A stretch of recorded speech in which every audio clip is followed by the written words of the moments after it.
बेले आज नहीं कि मु बनई ब्रेड चॉप है ना।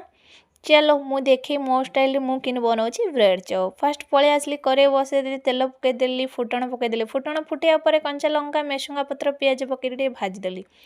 भाजिया पर अदा रसुण पेस्ट टमाटो लंका गुंड हल्दी गुंड लुण सब पकई भल भाव कषिदेली। कषिया पर आलू पकई आउ टे भल भाव घाटीदेली।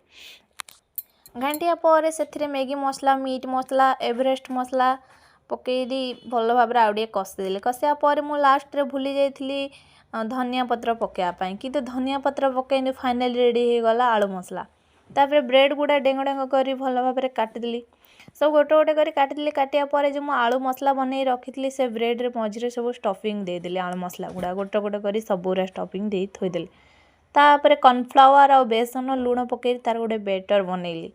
बेटर बनया पर एपटे मु तेल भी बसई देथिली। तेल भी गरम हो जाइथिला। गरम हेबा पर से बेसन रे ब्रेड गुड़ा बुड़े बुड़े गोटे गोटे कर छानदेली। छानदेला पर लो फ्लेम रे गोटे 10-15 मिनट ताको छाड़देली सिझिया पई।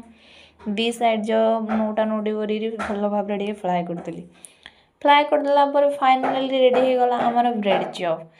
ब्रेड चॉप किंती येलो येलो यमी यमी देखा जाउची। धरी बर्ष बोली खाया पे केचप धरी कि नागियो जे।